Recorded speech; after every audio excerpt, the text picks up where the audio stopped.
ये college tense. आज हम बी ई जी ए ई 182 के फर्स्ट ब्लॉक का फर्स्ट चैप्टर कवर करेंगे एंड इसका टाइटल है the process of communication. Communication करने के क्या क्या प्रोसेसेस हैं, ठीक है, आज हम इस पे जानेंगे। तो चलिए चैप्टर के लिए प्रोसीड करते हैं। इस चैप्टर में डिफरेंट टॉपिक्स है जिसे हमें कवर करना है, जैसे कि कम्युनिकेशन क्या है, कम्युनिकेशन के प्रोसेसेस क्या है, क्या क्या बैरियर्स है कम्युनिकेशन के, क्या क्या ऑब्स्टिकल्स आते हैं, रुकावटें आती है, कितने तरह के कम्युनिकेशन है, रिटन एंड ओरल कम्युनिकेशन में क्या डिफरेंस है, फेस टू फेस इंटरेक्शंस कितने तरह के होते हैं, कैरेक्टरिस्टिक्स क्या है कन्वेंशन ऑफ कन्वर्सेशन के, and difference between conversation and other speech events, ये क्या है। ओके, तो हम इन सब के बारे में जानेंगे। सबसे पहले ऑब्जेक्टिव्स देख लेते हैं।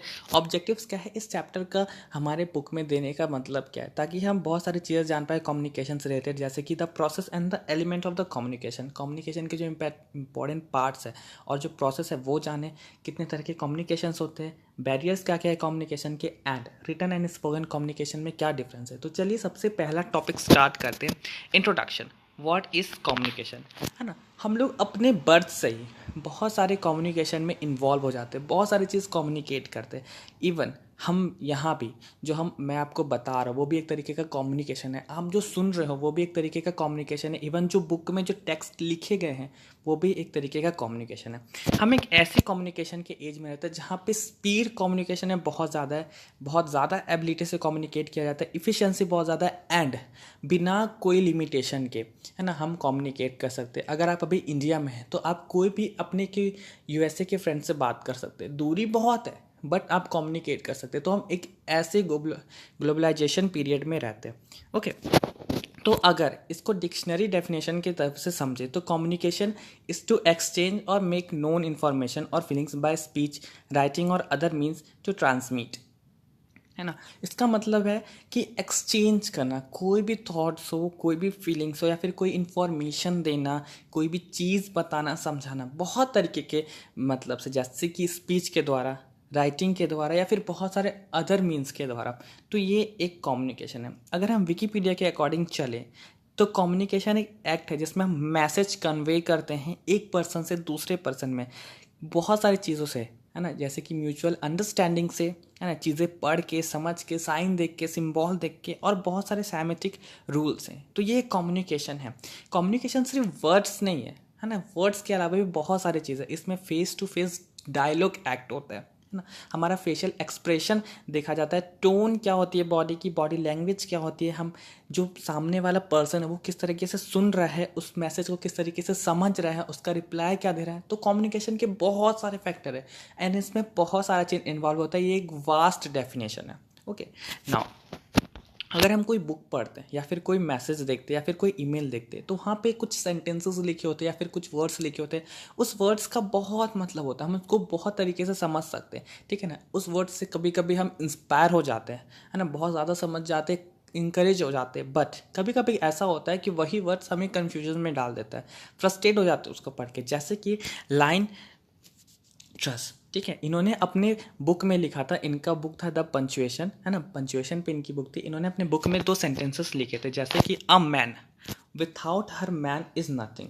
हाँ sorry, a women without her man is nothing, मतलब एक औरत अपने मैन के बिना कुछ नहीं है, अपने हस्बैंड के बिना कुछ नहीं है। और दूसरा सेंटेंस क्या था, a woman without her man is nothing, एक औरत, है ना, जिसके बिना मैन कुछ नहीं है, उसका हस्बैंड कुछ नहीं है। तो सेंटेंसेस एक ही हैं, वर्ड सिमिलर हैं, बट सिर्फ एक पंचुएशन मार्क्स का डिफरेंस है जो कि इन दोनों सेंटेंसेस का मतलब अलग कर देता है। तो कहने का मतलब बस इतना है कि हमें बहुत अच्छे से, बहुत सोच समझ करके, बहुत शांत दिमाग से चीज़ों को पढ़ना चाहिए, कम्युनिकेशन को करना चाहिए।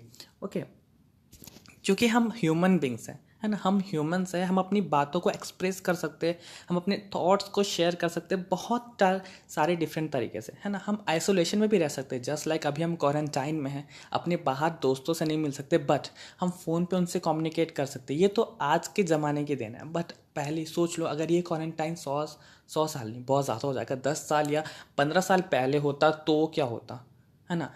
एक वन हमारे 2 घर छोड़ने के बाद अगर किसी का घर होता तो हम उसको भी नहीं जान सकते, क्योंकि आखिर वो उसके घर में क्या चल रहा है, वहाँ पे जो हमारा फ्रेंड रह रहा है वो कैसा है ना। तो ये हमारे ग्लोबलाइजेशन की एक हेल्पफुलनेस है कि हम आज बैठे बैठे बहुत सारी चीज़ जान सकते हैं इंटरनेट के थ्रू एंड बहुत सारी चीज़ के थ्रू। खैर वो हमारा टॉपिक नहीं है, हमारा टॉपिक बस इतना सा कि कम्युनिकेशन बहुत इंपॉर्टेंट है एंड इसकी बहुत वैल्यू है। यहाँ पे समझाया जा रहा है कि कम्युनिकेशन की बहुत वैल्यू है, ठीक है ना। हर पर्सन के पास अपना एक यूनिक व्यू होता है, दुनिया को देखने का नज़रिया होता है, एंड वो उस नज़रिए से कम्युनिकेट करता है, लोगों को चीज़ें बताता है ना। फॉर एग्जांपल, अगर आप कहीं जाओ, अगर आप मान लो दिल्ली घूमने गए, तो आप उसको अपने पर्सपेक्टिव की तरफ से, अपने नज़रिए की तरफ से देखोगे कि दिल्ली बहुत अच्छा है, बहुत सुंदर है ना, वहाँ पे बहुत सारे आर्किटेक्चरल मॉन्यूमेंट्स हैं। बट अगर कोई और गया एंड वो दिल्ली को घूमा एंड उसके पर्सपेक्टिव से दिल्ली बहुत गंदा है, बहुत पॉपुलेटेड है, बहुत ज़्यादा पॉल्यूशन है, दोनों एक ही जगह गए हैं, दोनों कम्युनिकेट भी कर रहे, बट दोनों के जो पर्सपेक्टिव है वो डिफरेंट है। तो कम्युनिकेशन हर एक इंसान के पर्सपेक्टिव को रखता है, हर एक इंसान की फीलिंग को रखता है, लोगों के थॉट्स शेयर करता है ना। लोग जो सोचते हैं, जो समझते हैं, इवन जो इतने सारे बुक्स आज तक निकल गए, हम बहुत सारे बुक्स को पढ़ते हैं जिससे हम इनकरेज हो जाते हैं, है ना, जो हमारी लाइफ कभी कभार चेंज कर देता है ना, हम उससे बहुत ज़्यादा इंस्पायर हो जाते हैं। वो भी एक कम्युनिकेशन का ही प्रोसेस है। अगर कम्युनिकेशन नहीं हो पाता, लोग बुक्स लिखते ही नहीं, तो क्या हम अपनी लाइफ को इंस्पायर कर पाते? क्या हम उन बुक्स को पढ़ करके अपनी लाइफ को बदल पाते? तो ये सारा एक कम्युनिकेशन का पार्ट है। कहने का मतलब सिर्फ इतना है कि कम्युनिकेशन बहुत इंपॉर्टेंट है, एंड ये हमारे डेली लाइफ्स में उतना ही नेसेसरी है जितना हम खाना खाते, पानी पीते, है ना। इमेजिन करो, अगर आप सुबह से उठ करके किसी से घर में बात ना करो, है ना, एंड रात तक ऐसे रहो, क्या आप रह पाओगे? मे बी कुछ लोग रह लेंगे, बट कुछ लोग, उनका क्या, जिनको कम्युनिकेशन करना बहुत ज़रूरी है ना। तो कम्युनिकेशन बहुत ज़रूरी है, ये बहुत पहले से चली आ रही है। इवन जिनके पास आवाज़ नहीं होता, है ना, जिनके पास लैंग्वेज नहीं होते, वो भी कम्युनिकेट करते हैं। आप अगर डाइविंग करने जा रहे हो, सी डाइविंग करो या फिर स्काई डाइविंग कर रहे हो, तो वहाँ पे आप बोल के कम्युनिकेट नहीं करते, वहाँ पे आप साइन के थ्रू कम्युनिकेट करते हो, सिम्बॉल के थ्रू कम्युनिकेट करते हो। तो ये भी एक कम्युनिकेशन है। कम्युनिकेशन का एक बहुत बड़ा पर्सपेक्टिव है। देखना चाहो तो कम्युनिकेशन एक लार्ज डेफिनेशन से भरा पड़ा है। ओके, बहुत तरीके से ऐसा होता है कि कभी कोई लोग अपना आइडिया शेयर करता है, कभी कोई लोग अपना आइडिया शेयर करता है। ये जो डिफरेंट आइडियाज़ हैं लोगों के, यही आइडियाज़ अगर एक साथ मिल जाए, है ना, एक जिक्सॉ पजल की तरह होते हैं, जिसको कि अलग अलग अगर करोगे तो वो नहीं हो पाएंगे, बट सारे आइडियाज़ को एक साथ जोड़ोगे तो वो पजल सॉल्व हो जाता है एंड आपको एक नया सॉल्यूशन मिल जाता है। इवन इमेजिन करो, अगर आप टीवीज़ देखते होंगे, उसमें आप मीटिंग्स देखते होंगे बॉस की, बॉस बैठे रहता है एंड अपने सारे जो कलीग्स होते हैं उनको बोलता है कि चलो ठीक है, अपने अपने आइडियाज़ दो इस पर। क्यों? क्योंकि वो जानना चाहता है कि आखिर अगर मेरे ऑफिस में जितने अच्छे लोग हैं, जितने टैलेंटेड लोग हैं, सबके आइडियाज़ को मिलाओ तो क्या सॉल्यूशन निकल सकता है। ये भी किसके थ्रू? कम्युनिकेशन के थ्रू। अगर कम्युनिकेशन होता ही नहीं, वो लोग अगर अपने अपने कैबिन में बैठे रहते तो क्या उनके प्रॉब्लम का सॉल्यूशन हो पाता? यहाँ पे कहने का मतलब सिर्फ इतना है कि अगर सबके कम्युनिकेशन को, आइडियाज़ को मिला दे तो एक नया सॉल्यूशन निकल सकता है कोई भी प्रॉब्लम का, है ना। चीज़ें एकदम बदल सकती है। और क्योंकि हम एक इस दुनिया के पार्ट हैं, तो ये हमारे लिए बहुत इंपॉर्टेंट है कि हम कम्युनिकेट करें, चीज़ों को समझें, है ना। आज इंस्टाग्राम है, फेसबुक है, व्हाट्सएप है, तो हम दूर दूर के रहने वाले दोस्तों से भी अटैच होते हैं। हमारी पुरानी पुरानी दोस्ती भी एकदम तरोताज़ा होती है, हम सब चीज़ समझते हैं, उसके बारे में जानते हो, हमारे बारे में जानते हैं, बहुत क्लोज फ्रेंड हो जाते हैं। बट अगर ऐसा नहीं होता तो क्या होता? क्या हम अपने फ्रेंड से उतना ही क्लोज रह पाते? ये तो एक क्वेश्चन मार्क है ना। इमेजिन करो, आज रिमोट एरियाज़ बहुत सारे, ऑल ओवर इंडिया में बहुत सारे रिमोट एरिया है जहाँ पे लोग जल्दी जा नहीं पाते, है ना। बट इंटरनेट के थ्रू या फिर कम्युनिकेशन के थ्रू आज हम उन सारे रिमोट एरियाज़ के बारे में जान सकते हैं, घर बैठे कहीं भी रहे, है ना। वहाँ क्या हो रहा है, क्या नहीं हो रहा है, सब चीज़ जान सकते हैं। तो ये सिर्फ एक कम्युनिकेशन है। तब भी आपको क्या लगता है कि कम्युनिकेशन का कोई वैल्यू नहीं है? आप इसको अपने शब्दों में आंसर कीजिए।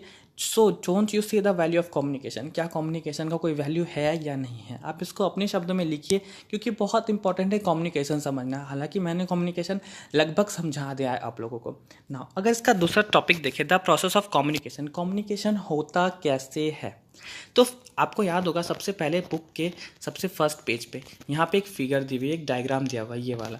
ये डायग्राम आखिर क्या बताता है ना? ये डायग्राम बस बता रहा है कि कम्युनिकेशन होता कैसे। सबसे पहले कम्युनिकेशन में इन्वॉल्व होता है एक सेंडर जो कि मैसेज भेजता है, दूसरा उस मैसेज को जो इनकोड किया गया है। मान लो मैं ही अगर आपको ये चीज़ बता रहा हूँ, तो पहले उस चीज़ को, है ना, ये जो पूरे चैप्टर से मैं उसको पहले समझा, जाना, परखा, हर इंपॉर्टेंट पॉइंट्स देखे, तब मैं उसको अपने लैंग्वेज में इनकोड कर रहा हूँ ताकि आप अच्छे से समझ पाओ। अगर मैं यही चीज़ को फ्रेंच में बोलता तो क्या आप मेरी वीडियोज़ को देखते?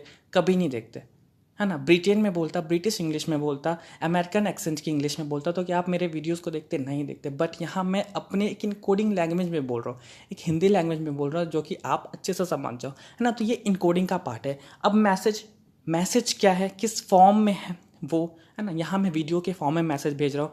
दूसरा क्या है, चैनल, यहाँ पे नॉइज़ होता है, मैसेज जा कैसे रहा है ना, वीडियो के फॉर्म में मैसेज जा रहा है, बट बहुत सारे नॉइजेस यहाँ पे आ सकते हैं जो कि एक मैसेज को जाने से रोक सकते हैं। मान लो मेरा आवाज़ ख़राब हो रहा है ना, वीडियो अच्छे से बन नहीं रही है, या फिर इंटरनेट सही से चल नहीं रहा है, आप वीडियो देख नहीं पा रहे हो, या फिर कई बार ऐसा होता है कि वीडियो हाई जीबी का हो जाता है ना, वीडियो की एमबी हाई हो जाती है, वीडियो की क्वालिटी अच्छे से चल नहीं पाती। तो बहुत सारे, मैं तो इसको बस ऐसे एग्जांपल समझा रहा हूँ, बट इस तरीके का जब हम कम्युनिकेशन पढ़ेंगे समझेंगे तो ऐसे बहुत सारे बैरियर्स होते हैं जो कि कम्युनिकेशन को रोकता है। फिर आया रिसीवर, आप क्या समझ रहे हो, वो जो चीज़ मैं आपको समझा रहा हूँ आप क्या समझ रहे हो, किस तरह से एक्सेप्ट करो, डिकोड, फिर आप उसको अपने माइंड में क्या समझा रहे हो, है ना, ये बहुत सारी चीज़ें। फिर आप उसको फीडबैक के तौर पे मुझे क्या भेज रहे हो, क्या रिप्लाई कर रहे हो। तो ये एक पूरा कम्युनिकेशन का प्रोसेस है अगर देखा जाए तो। नाउ हम टॉपिक पे आते हैं। जस्ट लाइक यहाँ पे दो ह्यूमन फिगर के हेड्स हैं। ओके, यहाँ पे ये बंदा सेंडर है ना, ये मैसेज सोचा है, वो मैसेज को ये बाहर निकाला है, रिटर्न फॉर्म में हो सकता है, ओरल फॉर्म में हो सकता है, साइन के फॉर्म में हो सकता है, किसी भी फॉर्म में हो सकता है। वो मैसेज को इनकोड करके चलो रिटर्न फॉर्म में या फिर स्पोकन फॉर्म में या फिर टेक्स्ट के फॉर्म में सेंड कर दिया। ये बंदा सामने वाला ये मैसेज एक्सेप्ट करेगा, मैसेज एक्सेप्ट कर लिया, बट देखो इसके सर में क्वेश्चन मार्क का हेड है, बट वो क्या एक्सेप्ट किया। कई बार टीचर्स क्लास में पढ़ा रहे होते हैं, कुछ बच्चों के दिमाग में घुसता ही नहीं है क्योंकि वो उस चीज़ को समझ नहीं पा रहे होते, ग्रैब नहीं कर पा रहे होते। यहाँ पे कम्युनिकेशन बैरियर्स आ जाते हैं। कम्युनिकेशन बैरियर्स जब हम आगे पढ़ेंगे तो उसमें बहुत सारे डिफरेंट एस्पेक्ट्स हैं, है ना। तो यहाँ पे चीज़ें वो समझ नहीं पा रहे। उसी तरीके से अगर जब तक ये चीज़ों को इनकोड नहीं करेगा, जो रिसीवर है वो चीज़ों को समझेगा नहीं, अपने लैंग्वेज में जानेगा नहीं, तो वो वापस से इसको रिप्लाई क्या देगा, वापस से इसको फीडबैक क्या देगा। तो ये पूरा कम्युनिकेशन का एक प्रोसेस है ना। यहाँ पे कुछ क्वेश्चन है जो कि आपको खुद से करने हैं, मैं आपको एक दो समझा देता हूँ। पहला क्वेश्चन क्या है, at least how many person do you need for communication to take place. Communication के लिए कितने पर्सन की ज़रूरत है, आपको क्या लगता है, आप उसको अपने शब्दों में डालो। एक, दो, तीन, बहुत सारे, कितने पर्सन की ज़रूरत है। मेनली अगर मेरा आंसर हो तो कम्युनिकेशन के लिए लेटर वीडियोस के हिसाब से, लेटर चैप्टर के हिसाब से 2 पर्सन बहुत ज़रूरी है। बिना 2 पर्सन के कम्युनिकेशन नहीं होगा। जब तक कोई बोलने वाला नहीं होगा या फिर जब तक कोई सुनने वाला नहीं होगा, कम्युनिकेशन कैसे होगा, है ना। नाउ दूसरा क्वेश्चन क्या है, can two people communicate if they do not share the same language. क्या दो लोग कम्युनिकेट कर सकते हैं अगर वो दोनों सेम लैंग्वेज शेयर नहीं कर रहे? तो बिल्कुल हो सकता है कम्युनिकेशन। ओके, नाउ बाकी के क्वेश्चंस भी बहुत इजी हैं, इसी की तरह आप उसको करो, जानो, समझो। नाउ हम देखते हैं the elements of the communication. Communication के क्या क्या मेन पार्ट्स हैं। सबसे पहला पार्ट है communication involve at least 2 person, the addresser and the addressee. मैंने बताया ना, कम्युनिकेशन एटलीस्ट कम से कम 2 लोगों के बीच में तो होगा ही। जब तक कोई बोलने वाला नहीं होगा या फिर जब तक कोई सुनने वाला नहीं होगा, कम्युनिकेशन कैसे होगा। अगर मैं ही इस वीडियो को बनाते रहूँ और कोई देखने वाला नहीं होगा तो क्या ये मेरा वीडियो सही रहेगा, है ना। जिस मैटर से, जिस चीज़ को सोच के मैं बना रहा हूँ, क्या वो सफल हो पाएगा? नहीं। जब तक कोई देखने वाला नहीं होगा, कोई अप्रिसिएट करने वाला नहीं होगा, फीडबैक देने वाला नहीं होगा, तो कम्युनिकेशन हो ही नहीं पाएगा ना। दूसरा क्या है, द टॉपिक, आखिर मैसेज का कंटेंट क्या है। तीसरा है चैनल, किस चैनल के थ्रू वो मैसेज ट्रैवल हो रहा है ना। कोई भी चैनल हो सकता है, आपके लेटर के थ्रू, टेलीफोन के थ्रू, ईमेल के थ्रू, इंस्टाग्राम, आजकल तो सोशल नेटवर्किंग का साइट है ना। आप इसको एज ए एग्जांपल भी ले सकते हो। तो आपका इंस्टाग्राम हो गया, फेसबुक हो गया, व्हाट्सएप हो गया, ट्विटर हो गया, ये सब भी तो एक कम्युनिकेशन का ही पार्ट है ना। चौथा क्या है, द कोड, लैंग्वेज क्या है उस मैसेज का, हिंदी है, इंग्लिश है, फ्रेंच है। जैसे कि इस हमारे बीच और आपके बीच जो कम्युनिकेशन हो रहा है, इसका कोड क्या है, हिंदी लैंग्वेज, है ना। मैं हिंदी लैंग्वेज में बता रहा हूँ, लेकिन बहुत सारे ऐसे कम्युनिकेशन होते हैं अक्रॉस द वर्ल्ड। बहुत जगह ऐसी है जहाँ पे स्पेनिश बोला जाता है, स्पेनिश में कम्युनिकेशन होती है, फ्रेंच में कम्युनिकेशन होती है ना, इटालियन में कम्युनिकेशन होती है। तो ये सारे कोड हैं।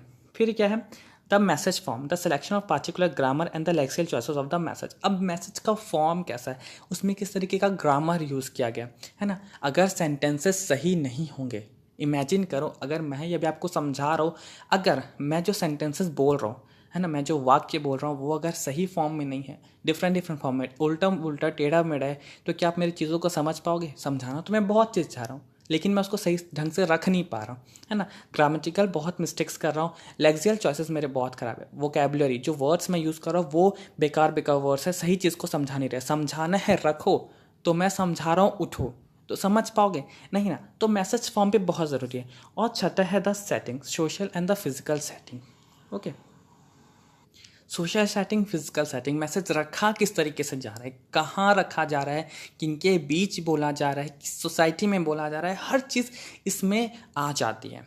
ओके, तो ये एक पूरा एलिमेंट्स था जो कि बहुत ज़रूरी है एक कम्युनिकेशन के लिए ना। यहाँ पे दूसरा प्रोग्रेस 2 है, दूसरा क्वेश्चन है, look at the figure 1 second, can you right a paragraph now explaining the process of communication. यहाँ पे आपको एक कम्युनिकेशन का प्रोसेस पूरा लिखना है। ओके, पूरा डिफाइन करना है अच्छे से, आप उसको करो एंड तब भी आप अच्छे से समझ पाओगे।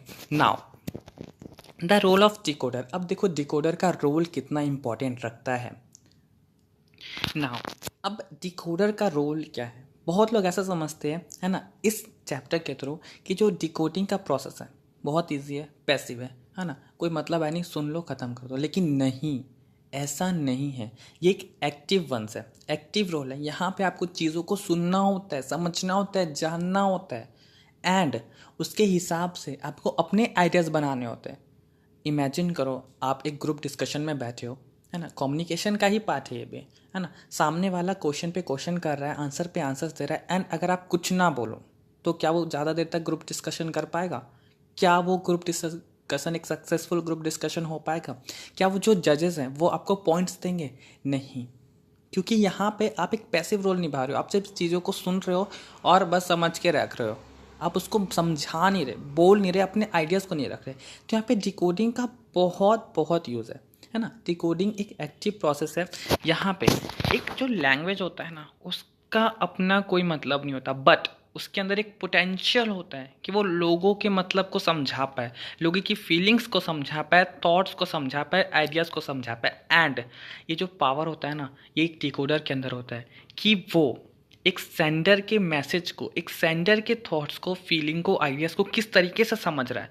बहुत सारे एस्पेक्ट्स होते हैं, जैसे कि उसके पास कितना नॉलेज है कि वो उस चीज़ों को समझ पाए, है ना, किस मैटर पे बात चल रही है ताकि वो चीज़ों को समझ पाए। जो एड्रेसर है, जो एड्रेसी है, जो बताने वाला है और जो सुनने वाला है, समझने वाला, उन दोनों के बीच में रिलेशनशिप क्या है, ताकि जो डिकोडर है वो उस चीज़ को अच्छे से समझ पाए। नॉलेज क्या है उस कोड का, कौन सी लैंग्वेज यूज़ कर रही है। अगर मैं बताए ना, अगर मैं स्पेनिश लैंग्वेज यूज़ करूँ तो क्या आपको समझ में आएगा? नहीं आएगा, है ना। तो ये भी एक प्रोसेस है, ये भी एक फंडामेंटल है।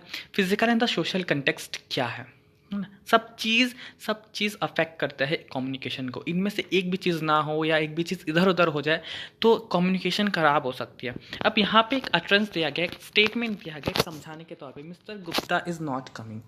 लोग इसको अलग अलग तरीके से ले सकते हैं, अलग अलग इन्फॉर्मेशन के हिसाब से। फॉर एग्जांपल यहाँ पे जो इन्फॉर्मेशन दिया गया है ये एक ऑफिस के हिसाब से दिया गया। चलिए इसको समझते हैं। जो लिटरल मीनिंग है, जो नॉर्मल मतलब है इसका, ईजी मतलब, वो ज़्यादा डिफ़िकल्ट नहीं है। मिस्टर गुप्ता नहीं आ रहे, बट क्या ये इतना ईजी है?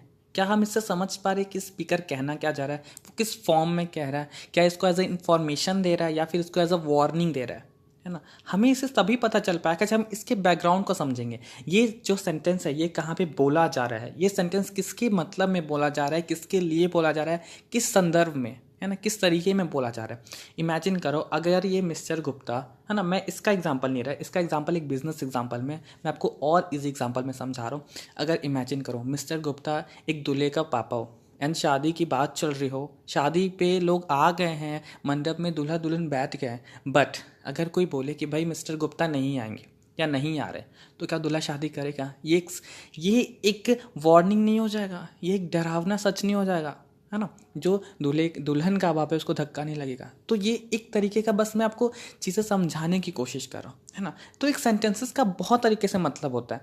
अगर वही चीज़ मान लो Mister Gupta is not coming एक स्कूल क्लासरूम में बोला जाए, अगर मिस्टर गुप्ता एक मैथ्स टीचर हो तो बच्चे एकदम खुश हो जाएंगे, है ना। लेकिन दोनों जो बैकग्राउंड्स है वो बिल्कुल अलग है ना। यहाँ पे एज ए इन्फॉर्मेशन दिया जा रहा है, स्कूल में एज ए इन्फॉर्मेशन ये बताया जा रहा है कि मिस्टर गुप्ता नहीं आ रहे, बट शादी में, मैरिज हॉल में ये एज ए वार्निंग दे रहा है कि मिस्टर गुप्ता नहीं आएंगे या नहीं आ रहे, तो देखो बैकग्राउंड के हिसाब से चीज़ें कितनी डिफरेंस हो जाती है। तो बस यही समझाने की कोशिश करें। यहाँ पे एक ऑफिस का एग्जांपल ये है कि मान लो मिस्टर गुप्ता कोई कलीग है एंड कोई एमडी है ऑफिस का, वो बोले कि भाई मिस्टर गुप्ता नहीं आएंगे आज की मीटिंग के लिए, तो वो एज ए इन्फॉर्मेशन रहेगा, ठीक है भाई वो नहीं आएंगे, मीटिंग ख़त्म कर दो, कल कर लेंगे मीटिंग। बट इमेजिन करो अगर मिस्टर गुप्ता एक बॉस रहते है ना, और वो अगर कोई कलीग आके बोलता है कि मिस्टर गुप्ता आज नहीं आएंगे, हाँ, और अगर उससे एक दिन पहले ही किसी बॉस कलीग में लड़ाई हुआ होगा, तो क्या वो एक वार्निंग नहीं हो जाएगा उस कलीग के लिए कि भाई कल लड़ाई हुई, आज मिस्टर गुप्ता नहीं आ रहे, शायद कल मेरे को ऑफिस से निकाल दें, है ना।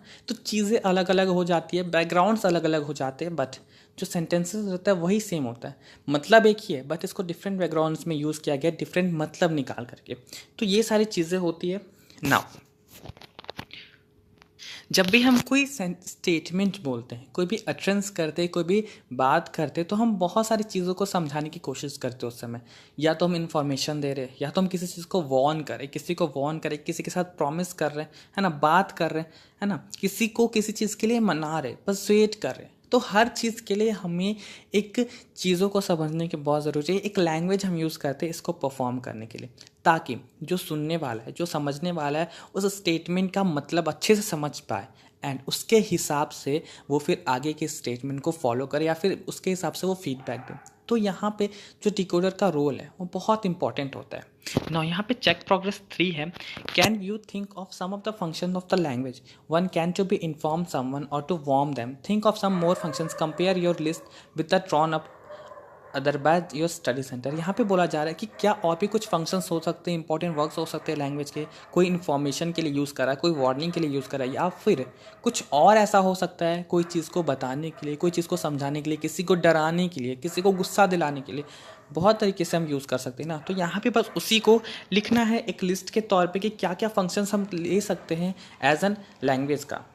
नाउ यहाँ पे हम macro function of the communication जानते हैं। मैक्रो फंक्शंस मतलब जो बेसिक फंक्शंस होते हैं, जो बेसिक काम होता है कम्युनिकेशन को, जो बेसिक काम के लिए यूज़ करते वो क्या क्या है ना। यहाँ पे 7 दिया गया, लेकिन जब आप आगे कॉलेज की हायर स्टडीज़ में जाओगे तो वहाँ पे और मैक्रो फंक्शंस ऐड हो जाते हैं, है ना। बट यहाँ भी हम साथ ही देखेंगे। सबसे पहला है इमोटिव फंक्शन, अपने इनर स्टेट और इमोशंस को समझाने के लिए।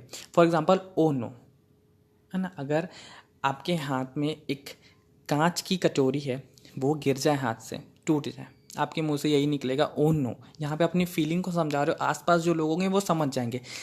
अगर उल्टा समझ लो, इसके हिसाब से अगर इसको चेंज कर दो, आपके हाथ में एक कांच की कटोरी है, वो गिर गई, आप बोले हिप हिप हुर्रे, है ना, वाह, तो आसपास के लोग हैं वो क्या समझेंगे, ये पागल गधा है ना, या तो किसी और की कटोरी फोड़ा है, नहीं तो ये इसको कोई मतलब नहीं कि इसकी मम्मी इसको डांटेगी कि नहीं डांटेगी। हो सकता है ना ऐसा।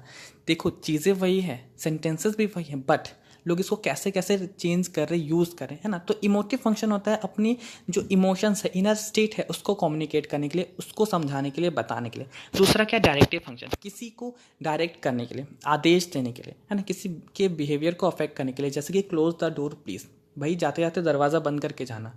या फिर इमेजिन करो आप घर में हो, आप अभी क्वारंटाइन का है, भाई सब लेट से उठते हैं, आपके पापा 1-2 दिन आपको वॉच किए, तीसरे दिन बोले बेटा कल से जल्दी उठना वरना बहुत पिटाई लगेगी। तो एक डायरेक्टिव फंक्शन है, आपको डायरेक्ट करे कि नहीं ये गलत है, तुम इसको सही करो, आदेश दे रहे हैं, है ना। तीसरा क्या है, फैटिक फंक्शन, सोशल इंटरेक्शन के लिए जो नॉर्मल से हम सेंटेंसेस यूज़ करते हैं, जो नॉर्मल सा हम कम्युनिकेशन यूज़ करते हैं, वो है एक फैटिक फंक्शन। फॉर एग्जांपल आप बाहर निकलो, अपनी नेबर में निकलो, अपनी कॉलोनी में निकलो, आपको कोई मिसेस आंटी दिख जाए, मिसेस शर्मा दिख जाए, मिसेस गुप्ता दिख जाए, आप उसको क्या बोलोगे, hello Mrs Sharma, good morning, how are you. ये क्या है, आप उसके साथ इंटरेक्ट हो रहे, फिर वो आपको कुछ बोलेगी, फिर आप उसको कुछ बोलेगी, थोड़ी देर कन्वर्सेशन चलेगा, फिर आप आ जाओगे। तो ये जो नए लोगों से इंटरेक्शन है, ये जो सोशल इंटरेक्शन है, उसके लिए हम फैटिक फंक्शंस का यूज़ करते हैं, है ना। जैसे यहाँ पे दिया गया hello, is it Thomas Cook or can you hear me Mrs Gupta, है ना। तो ये एक सोशल इंटरेक्शन है। नॉट द पोइटिक फंक्शन, किसी चीज़ को अच्छे से समझाना, उसके बारे में अच्छी चीज़ में, डिटेल में, या फिर बोला जाए, है ना, उसके अप्रिसिएशन में कोई चीज़ को बताना। फॉर एग्जाम्पल अगर मैं पार्टी में गया, हाँ, वहाँ कोई खूबसूरत लड़की आई, मैं उसको बोला वाह your red dress is really so beautiful and you are looking so gorgeous in it. तो ये क्या है, मैं उसके बारे में अच्छे से, मैं उसके बारे में अच्छे से अप्रिशिएट कर रहा हूँ, उसके ड्रेस के बारे में अप्रिशिएट कर रहा हूँ, उसकी ब्यूटीनेस के बारे में अप्रिशिएट कर रहा हूँ। तो यहाँ पे मैं जो स्टेटमेंट्स यूज़ कर रहा हूँ, जो कम्युनिकेशन यूज़ कर रहा हूँ, ये एक पोएटिक फंक्शंस का कम्युनिकेशन है। नाउ द रेफरेंशियल फंक्शन सिर्फ इन्फॉर्मेशन कैरी करना, जितना इन्फॉर्मेशन है भाई वो दे दो, है ना, काम खत्म। एंड द मेटालिंग्विस्टिक फंक्शन, ओके, जिसमें कोड पे ही बात किया जाए, है ना।